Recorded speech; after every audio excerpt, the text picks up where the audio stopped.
Bismillahirrahmanirrahim. Assalamualaikum warahmatullahi wabarakatuh. Perkenalkan, nama saya Imel Drifti Lestari dari Program Studi Pendidikan Matematika Universitas Kuningan. Di sini saya akan membahas mengenai Standar Nasional Pendidikan untuk memenuhi tugas mata kuliah Administrasi Pendidikan dengan dosen pengampu yaitu Bapak Azin Taufik MPD. Langsung saja ke pembahasan yang pertama yaitu mengenai pengertian Standar Nasional Pendidikan. Berdasarkan Peraturan Pemerintah Nomor 57 Tahun 2021, Standar Nasional Pendidikan adalah kriteria minimal tentang sistem pendidikan di seluruh wilayah hukum Negara Kesatuan Republik Indonesia. Standar Nasional Pendidikan ini digunakan pada pendidikan yang diselenggarakan oleh pemerintah pusat, pemerintah daerah, dan masyarakat pada jalur pendidikan formal, jalur pendidikan non-formal, dan jalur pendidikan informal. Standar Nasional Pendidikan digunakan sebagai acuan pengembangan kurikulum dan penyelenggaraan pendidikan untuk mewujudkan tujuan pendidikan nasional. Adapun komponen Standar Nasional Pendidikan meliputi yang pertama yaitu standar kompetensi lulusan, yang kedua yaitu standar isi, yang ketiga yaitu standar proses, yang keempat standar penilaian pendidikan, yang kelima standar tenaga kependidikan, yang keenam yaitu standar sarana dan prasarana, yang ketujuh yaitu standar pengelolaan, dan yang terakhir yang kedelapan yaitu standar pembiayaan. Komponen yang pertama yaitu standar kompetensi lulusan. Standar kompetensi lulusan merupakan kriteria minimal tentang kesatuan sikap, keterampilan, dan pengetahuan yang menunjukkan capaian kemampuan peserta didik dari hasil pembelajarannya pada akhir jenjang pendidikan. Standar kompetensi lulusan digunakan sebagai pedoman dalam penentuan kelulusan peserta didik dari satuan pendidikan. Standar kompetensi lulusan digunakan sebagai acuan dalam pengembangan standar isi, standar proses, standar penilaian pendidikan, standar tenaga kependidikan, standar sarana dan prasarana, standar pengelolaan, dan standar pembiayaan. Adapun pengaturan mengenai standar kompetensi lulusan telah tertuang dalam Peraturan Permendikbud Nomor 20 Tahun 2016 tentang standar kompetensi lulusan pendidikan dasar dan menengah. Dalam Permendikbud tersebut, standar kompetensi lulusan terdiri atas kriteria kualifikasi kemampuan peserta didik yang diharapkan dapat dicapai setelah menyelesaikan masa belajarnya pada jenjang pendidikan dasar dan menengah.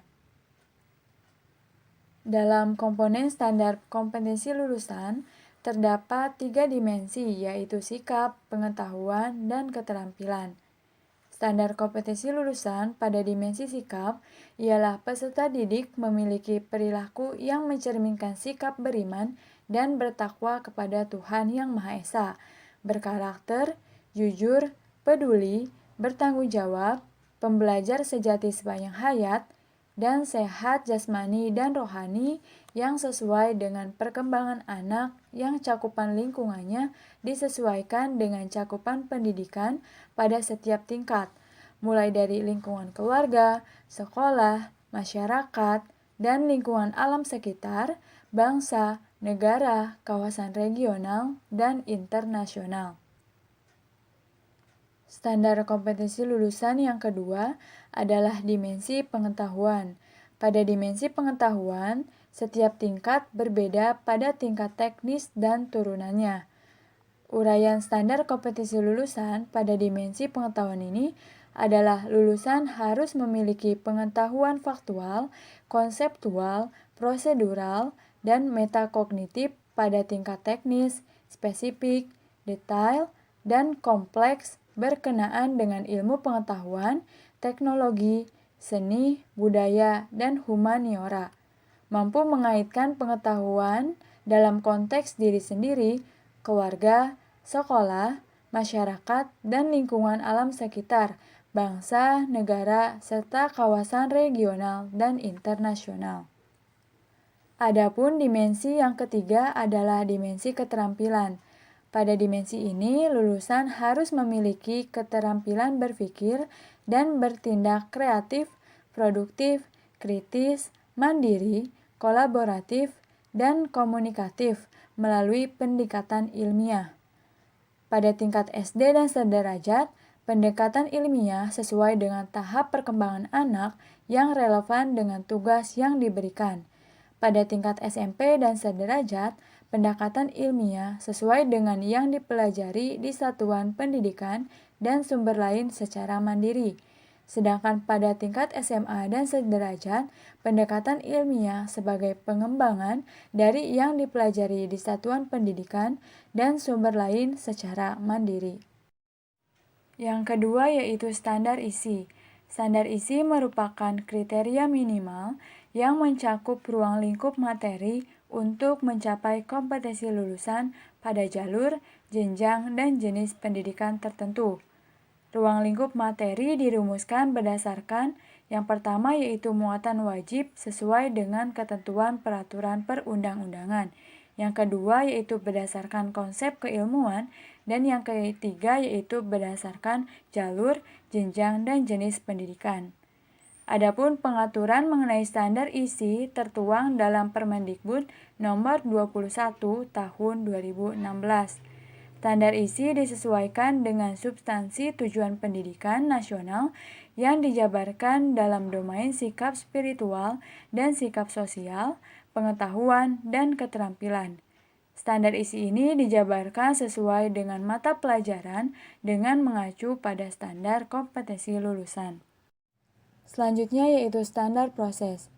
Standar proses merupakan kriteria minimal proses pembelajaran berdasarkan jalur, jenjang, dan jenis pendidikan untuk mencapai standar kompetensi lulusan.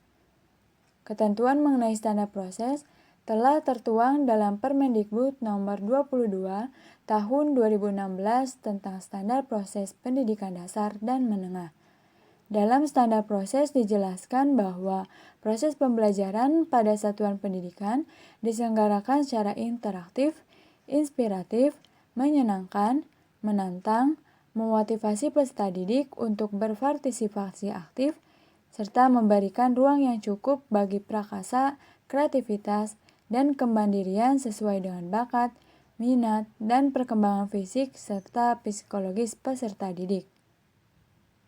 Standar proses ini meliputi perencanaan pembelajaran, pelaksanaan pembelajaran, dan penilaian proses pembelajaran.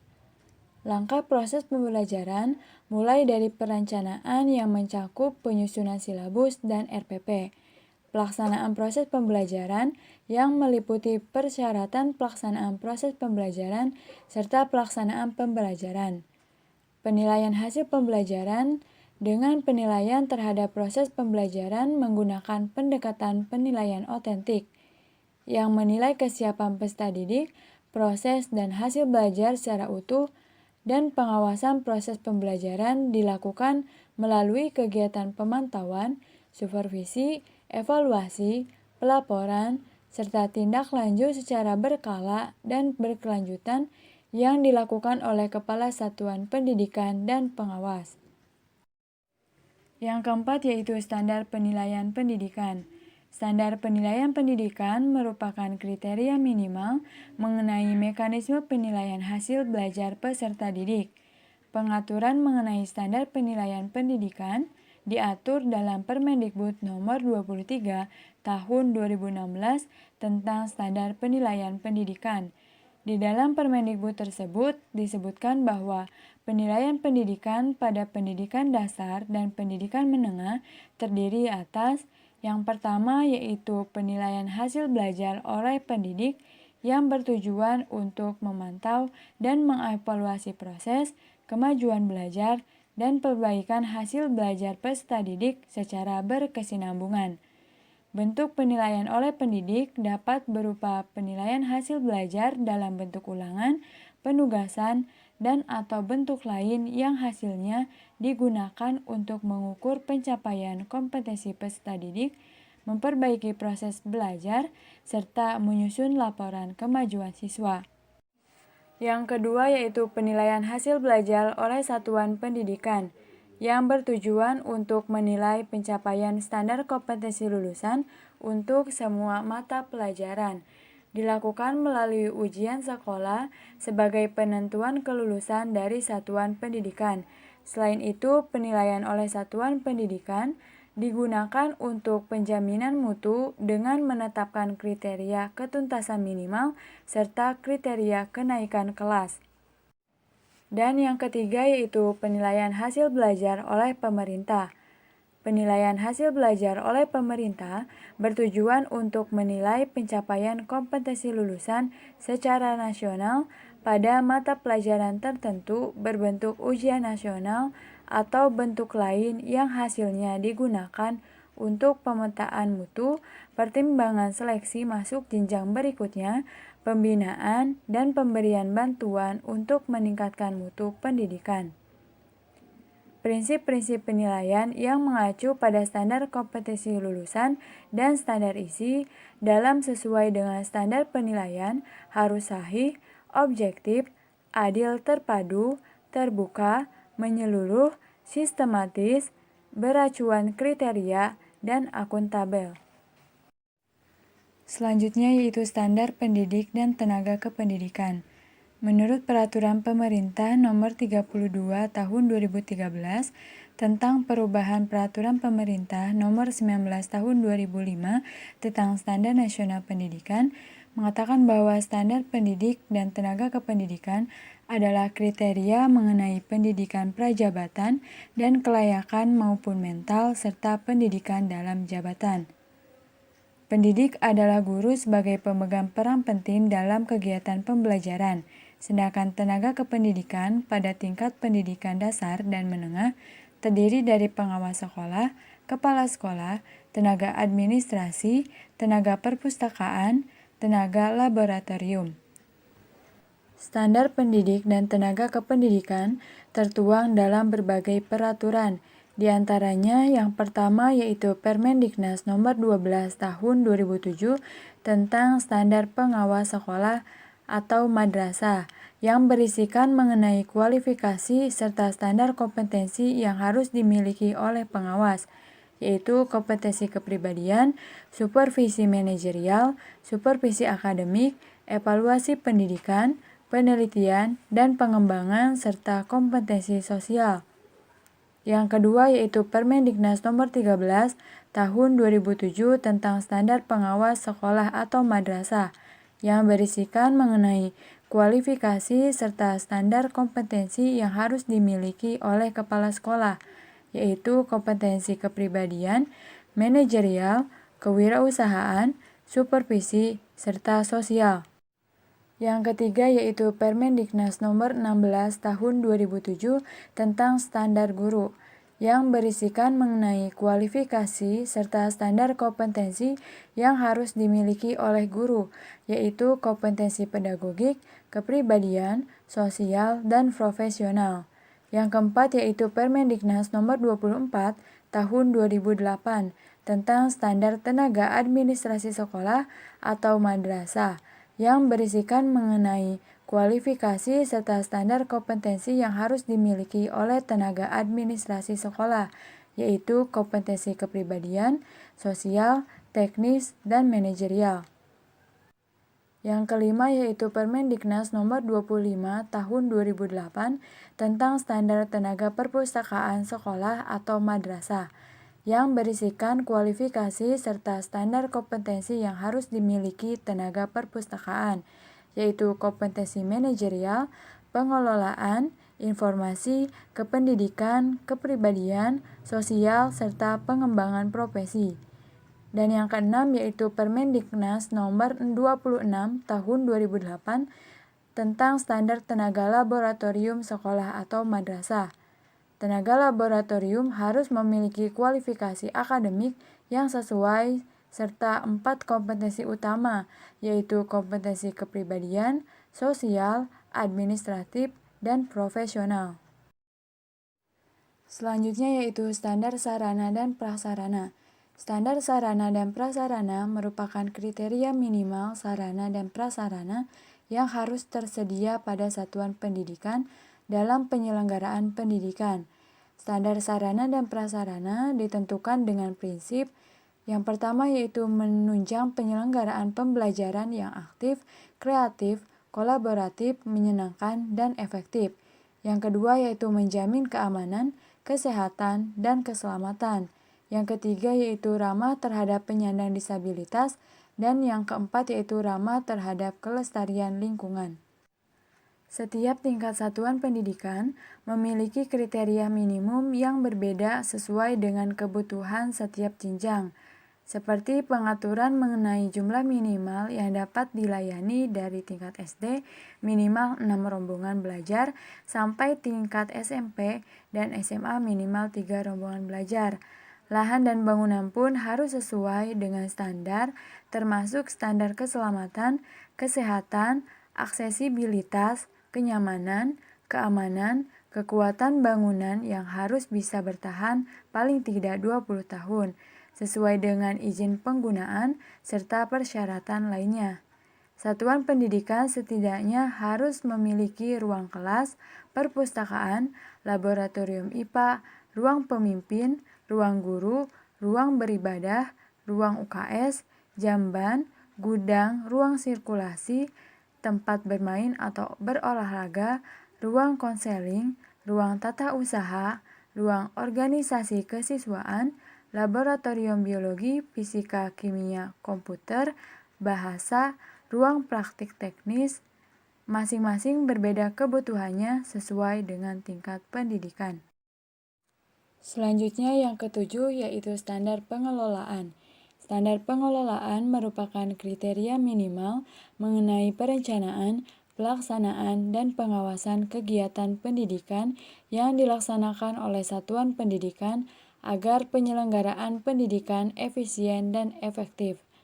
Pengaturan mengenai standar pengelolaan tertuang dalam Permendiknas Nomor 19 Tahun 2007 tentang Standar Pengelolaan Pendidikan yang meliputi perencanaan program, pelaksanaan rencana kerja, pengawasan, dan evaluasi, kepemimpinan sekolah atau madrasah, sistem informasi manajemen, serta penilaian khusus yaitu keberadaan sekolah atau madrasah yang pengelolaannya tidak mengacu kepada SNP dapat memperoleh pengakuan pemerintah atas dasar rekomendasi BSNP. Dan yang terakhir yaitu standar pembiayaan.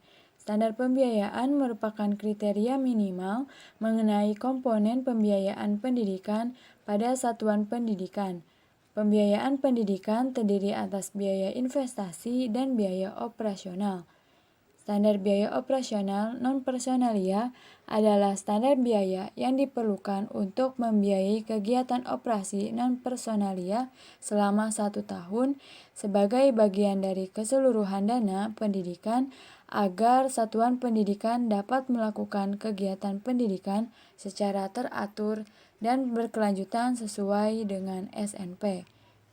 Pembiayaan pendidikan terdiri atas biaya investasi, biaya operasi, dan biaya personal. Yang pertama, biaya investasi satuan pendidikan sebagaimana dimaksud meliputi biaya penyediaan sarana dan prasarana, pengembangan sumber daya manusia, dan modal kerja tetap. Yang kedua, biaya personal sebagaimana dimaksud meliputi biaya pendidikan yang harus dikeluarkan oleh peserta didik untuk bisa mengikuti proses pembelajaran secara teratur dan berkelanjutan. Dan biaya operasi satuan pendidikan sebagaimana dimaksud meliputi gaji pendidik dan tenaga kependidikan serta segala tunjangan yang melekat pada gaji, bahan atau peralatan pendidikan habis pakai, dan biaya operasi pendidikan tak langsung berupa daya, air, jasa telekomunikasi, pemeliharaan sarana dan prasarana, uang lembur, transportasi, konsumsi, pajak, asuransi, dan lain sebagainya. Sekian pembahasan mengenai 8 standar nasional pendidikan. Kurang lebihnya mohon maaf. Ditutup. Billahi taufik wal hidayah. Wassalamualaikum warahmatullahi wabarakatuh.